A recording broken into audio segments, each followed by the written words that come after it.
तो आज की जो विजुअल बेसिक की क्लास है इसमें हम ऑपरेटर्स के बारे में जानेंगे। विजुअल बेसिक में ऑपरेटर्स कितने टाइप के होते हैं और उनका क्या यूज़ है। ठीक है, सबसे पहले थ्योरी में मैं आपको बता दूं, ऑपरेटर्स एक सिंबल्स होते हैं।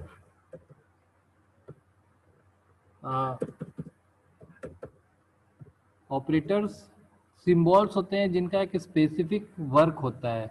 कंप्यूटर में वो अपना एक निश्चित कार्य करते हैं। ऐसे सिंबल्स को हम ऑपरेटर्स कहते हैं। कुछ ऑपरेटर्स के एग्जांपल है जैसे प्लस, माइनस, डिवाइड या इनटू या इस तरीके के जो भी सिंबल्स आप देखते होंगे, जैसे ये हो गया, ये हो गया, कोई भी ऐसा सिंबल जो एक निश्चित कार्य करता है उसको ऑपरेटर कहा जाता है। क्लियर है? ये ऑपरेटर कई प्रकार के होते हैं, इनकी संख्या थोड़ी ज़्यादा है, तो इनको कुछ कैटेगरी में डिवाइड कर दिया गया है। उन कैटेगरीज को हम यहाँ पर देख सकते हैं। अरिथमेटिक ऑपरेटर्स, अगर मैं इसको नंबरिंग करना चाहूँ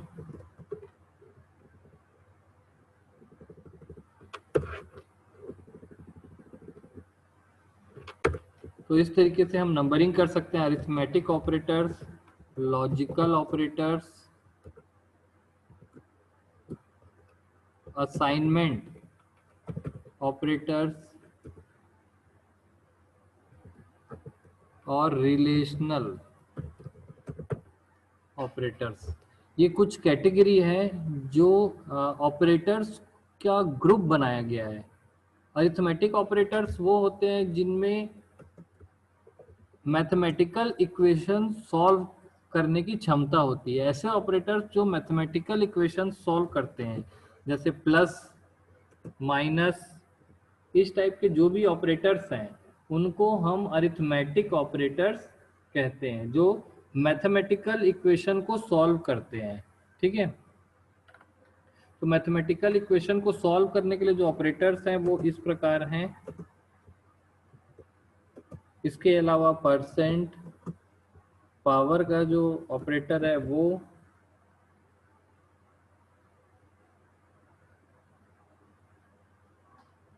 इस तरीके के जो ऑपरेटर्स हैं वो अरिथमेटिक ऑपरेटर्स कहलाते हैं। क्लियर है? तो इन सभी ऑपरेटर को हम अरिथमेटिक ऑपरेटर्स कहते हैं। अगला हम देखेंगे कि लॉजिकल ऑपरेटर्स क्या होता है। ऐसे ऑपरेटर जो लॉजिकल ऑपरेशंस परफॉर्म करते हैं, जैसे एंड ऑपरेटर, ऑपरेटर और नॉट ऑपरेटर। ये तीनों ऑपरेटर जो है वो लॉजिकल ऑपरेटर्स कहलाते हैं और ये एंड और नॉट ऑपरेटर को परफॉर्म करते हैं।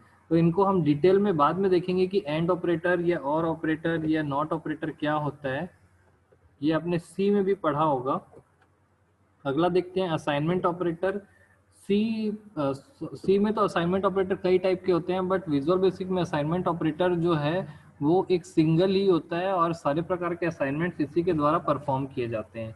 असाइनमेंट ऑपरेटर का काम होता है कि राइट साइड वाली जो वैल्यू है, ये राइट साइड वाली वैल्यू है, उसको लेफ्ट साइड में असाइन करना, शिफ्ट करना या इंसर्ट करना।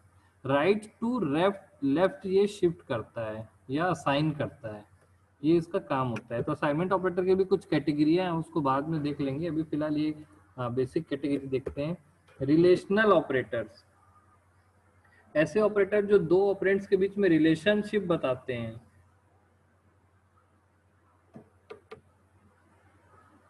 ऐसे ऑपरेटर जो दो ऑपरेटर के बीच में रिलेशनशिप बताते हैं उनको रिलेशनल ऑपरेटर कहा जाता है। ये इनकी संख्या 6 है। सबसे पहला है less than, equal to, greater than equal to. इनको मैं दूर दूर कर देता हूं ताकि सब में अंतर समझ में आए।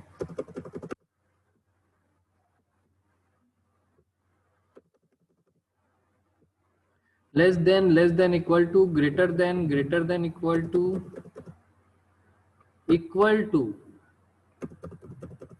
और नॉट इक्वल टू। तो आप देखेंगे कि ये जो ऑपरेटर है इसको बोलते हैं लेस देन।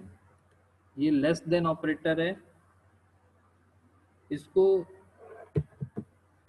दो ऑपरेंड्स के बीच में रिलेशनशिप बताने के लिए यूज किया जाता है कि ये छोटा है कि नहीं है। रिलेशनल ऑपरेटर हमेशा ट्रू या फॉल्स में आउटपुट देंगे। जैसे मैं यहाँ पर आपको एग्जांपल दिखा रहा हूँ कि रिलेशनल ऑपरेटर में अगर मैं लिखूं कि 6 लेस देन 9, तो यहाँ पर लेस देन ऑपरेटर को यूज किया गया है। ये लेफ्ट ऑपरेंड है और ये राइट ऑपरेंड है, दोनों के बीच में रिलेशनशिप बताएगा। तो क्या 6 9 से छोटा है? तो इसका आंसर या तो हाँ होगा या तो ना होगा, ट्रू होगा या तो फॉल्स होगा। इन 6 जो ऑपरेटर हैं, इन 6 का आंसर हमेशा हाँ या ना में होता है, या ट्रू या फॉल्स में होता है, जिसको हम बुलियन वैल्यूज कहते हैं। तो रिलेशनल ऑपरेटर का आउटपुट हमेशा बुलियन वैल्यूज में होता है। क्लियर है? तो ये लेस देन है, उसी प्रकार से लेस देन इक्वल टू, उसी प्रकार से ये ग्रेटर देन, और उसी प्रकार से ग्रेटर देन इक्वल टू, और ये नॉट इक्वल टू। क्लियर है? तो आइए इनको थोड़ा सा और डिटेल में हम देख लेते हैं कि किस तरीके से ऑपरेटर्स को हम टेबुलर फॉर्म में विथ एग्जांपल लिख सकते हैं। तो टेबुलर फॉर्म में अगर मुझे ऑपरेटर्स को लिखना है तो मैं यहाँ पर कुछ डिटेल्स लिख देता हूँ, जैसे सीरियल नंबर, यहाँ पर मैंने लिखा सिंबल, यहाँ पे लिखा नेम, यहाँ पे लिखा एग्जाम्पल, और यहाँ पे लिखा आउटपुट। अब ये जो मेरा टेबल है, अरिथमेटिक ऑपरेटर अगर मैं बनाऊं यहाँ पर, तो 5 अरिथमेटिक ऑपरेटर्स हमारे पास हैं, या 4 ही लिखते हैं, और ये टेबल हमारा रेडी हो जाएगा। तो पहला अरिथमेटिक ऑपरेटर जो है उसका नाम है हमारे पास, या उसका सिंबल है ये प्लस, दूसरा है माइनस, तीसरा है डिवाइड,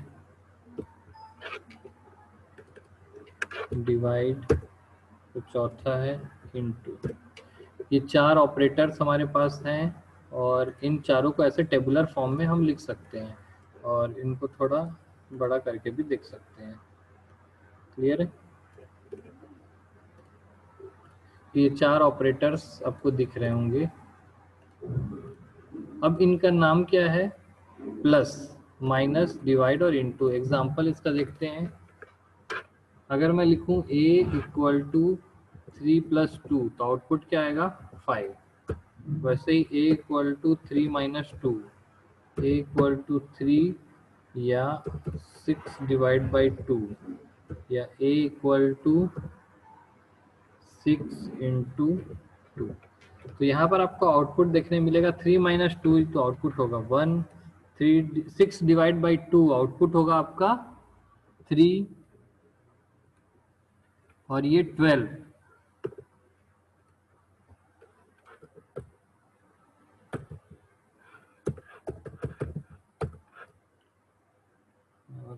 मल्टीप्लिकेशन इस तरीके से आपको नाम देखने के लिए मिलेंगे। एक मिनट आप लोग लाइन पर रहेंगे।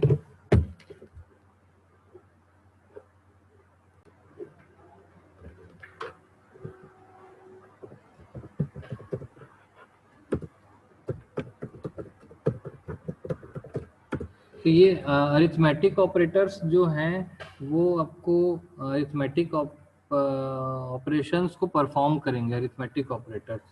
ठीक है, दूसरे टाइप का जो ऑपरेटर है उसको हम देख सकते हैं इस तरीके से। मैं दूसरे ऑपरेटर्स जो आपको लॉजिकल ऑपरेटर्स यहाँ पर देखने के लिए मिलेंगे, ये दूसरा ऑपरेटर था लॉजिकल ऑपरेटर, जिसमें एंड और नॉट ऑपरेटर्स बने हुए थे। आपने पहले भी इसे पढ़ा होगा। तो यहाँ पर हम लिख देते हैं लॉजिकल,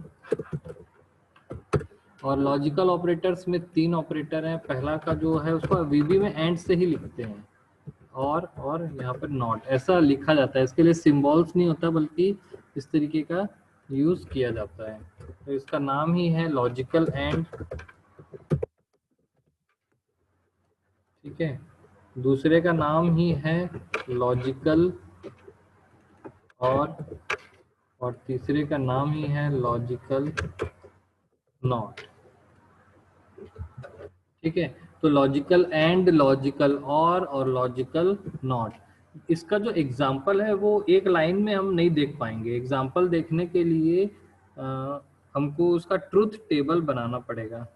ठीक है, तो ट्रूथ टेबल को हम देख लेते हैं। ट्रूथ टेबल देखते हैं कि अगर मैं एंड ऑपरेटर का ट्रूथ टेबल बनाता हूँ, लॉजिकल एंड का, तो इसमें अगर दो वैल्यूज है, मान लीजिए दो इनपुट है मेरे पास, जिसमें ए है, बी है और ए एंड बी है। अगर इस तरीके का ट्रूथ टेबल है तो दो वेरिएबल के हिसाब से चार कॉम्बिनेशंस क्रिएट होंगे इसके। ठीक है, चार कॉम्बिनेशंस क्रिएट होने के लिए अगर मैं यहाँ पर दूं ट्रू ट्रू फॉल्स फॉल्स, तो यहाँ पर होगा ट्रू फॉल्स ट्रू फॉल्स।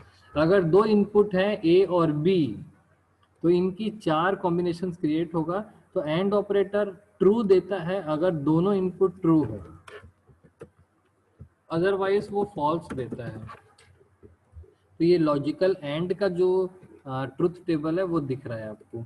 इसी तरीके से अगर मैं लॉजिकल और का ट्रुथ टेबल बनाऊं तो कुछ इस तरीके से बनेगा कि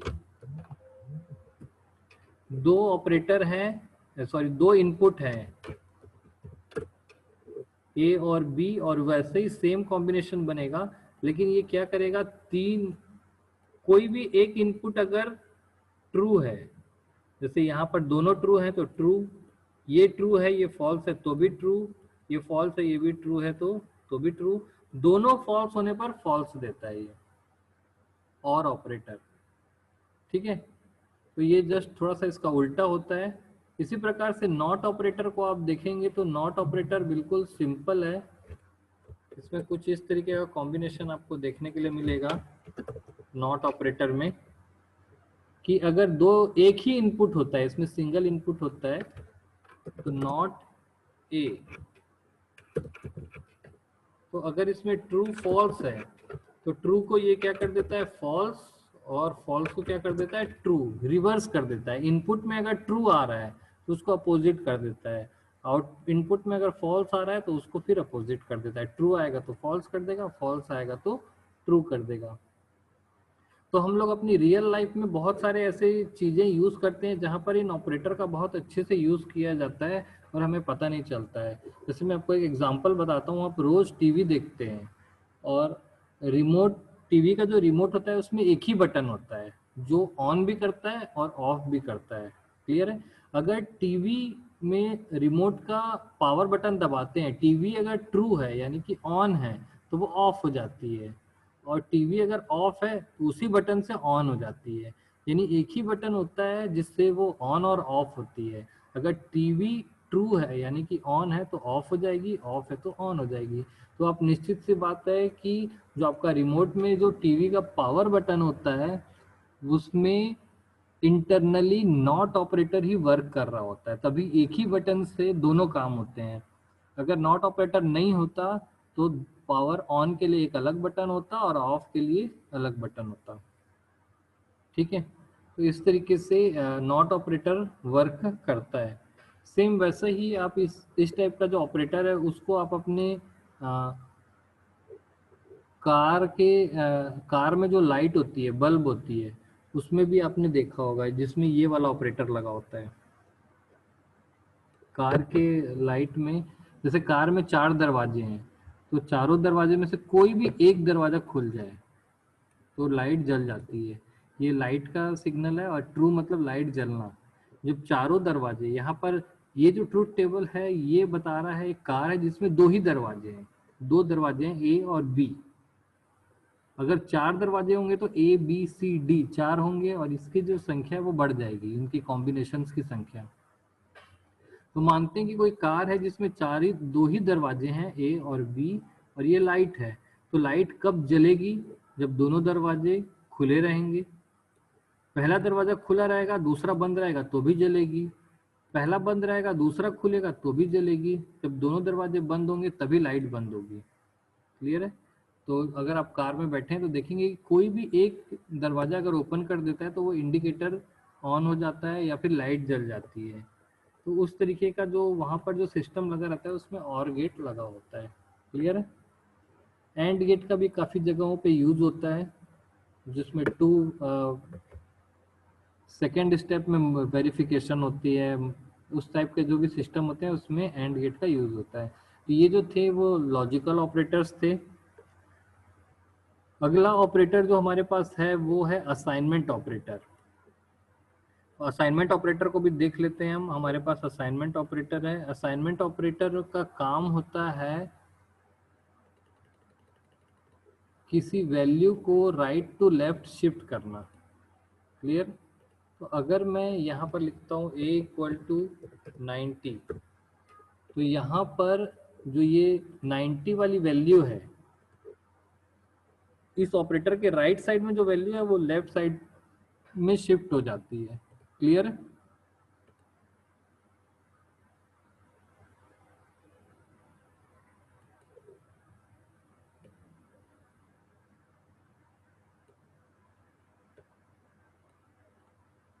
तो इसका जो काम होता है वो राइट टू लेफ्ट शिफ्ट करता है वैल्यूज को। ये असाइनमेंट ऑपरेटर है। असाइनमेंट ऑपरेटर की भी कई सारी कैटेगरीज आपको देखने मिलेंगी। जैसे इस टाइप का असाइनमेंट ऑपरेटर लिखा होगा a प्लस इक्वल टू 3। तो ये कुछ असाइनमेंट ऑपरेटर ऐसे हैं जो पुरानी वैल्यूज में कुछ नई वैल्यू को ऐड करते हैं। फिलहाल अभी असाइनमेंट ऑपरेटर को आप ऐसा समझेंगे। अब आते हैं रिलेशनल ऑपरेटर्स के ऊपर। चौथा जो ऑपरेटर था वो है रिलेशनल। आपने सी में पढ़ा होगा 7 या 8 टाइप के ऑपरेटर होते हैं, जैसे इंक्रीमेंट ऑपरेटर भी होते हैं, स्पेशल ऑपरेटर भी होते हैं, कंडीशनल ऑपरेटर भी होते हैं। विजुअल बेसिक में सिर्फ 4 ही टाइप के ऑपरेटर होते हैं। ये 4 ऑपरेटर 8 के बराबर लगभग काम करते हैं। तो सी का जो 8 ऑपरेटर है उसके बराबर का लगभग जो काम है, ऐसा बनाना तो ठीक है। ठीक। तो हम लोग देख रहे थे रिलेशनल ऑपरेटर्स, और विजुअल बेसिक का जो 4 ऑपरेटर है वही सी के 8 ऑपरेटर के बराबर ही काम करता है। ऐसा कोई काम नहीं है जो सी में नहीं हो रहा है और विजुअल बेसिक में नहीं हो रहा है, होंगे सभी। बस यहाँ पर एक ही ऑपरेटर 2 से 2-3 काम कर देते हैं। जैसे आप देखेंगे कि ये असाइनमेंट ऑपरेटर जो है यहाँ पर भी है, तो एक ही ऑपरेटर कभी असाइनमेंट जैसा भी काम करता है, कभी रिलेशनल जैसा भी काम करता है, दोनों कर लेता है। जबकि सी में अलग होता है कि यहाँ पे असाइनमेंट ऑपरेटर ऐसा होता है और रिलेशनल ऑपरेटर में डबल इक्वल टू होता है। ये अलग ऑपरेटर होता है सी में। दोनों इसके काम के लिए और इसके काम के लिए दोनों के लिए अलग अलग ऑपरेटर्स बनाए गए हैं। लेकिन विजुअल बेसिक में एक ही ऑपरेटर दोनों काम करता है। तो यहाँ पर ऑपरेटर्स जो है ज़्यादा स्ट्रॉन्ग है और डबल या एक से अधिक काम करते हैं। तो आपको लग रहा होगा कि यहाँ पर केवल 4 ही ऑपरेटर क्यों है, जबकि सी में 7 या 8 ऑपरेटर होते थे। तो इसका लॉजिक ये है कि यहाँ के जो ऑपरेटर्स हैं वो एक साथ डबल काम करते हैं, 2-3 काम करते हैं, और एक ही में कई सारे चीज़ों को यूज करके लगभग सारे काम करा लिए जाते हैं इन चारों के द्वारा। ठीक है? अब इनमें किसी को कोई डाउट है तो वो आप लोग पूछ सकते हो। अगली क्लास में हम लोग रिलेशनल ऑपरेटर के बारे में देखेंगे। वो देखेंगे क्या?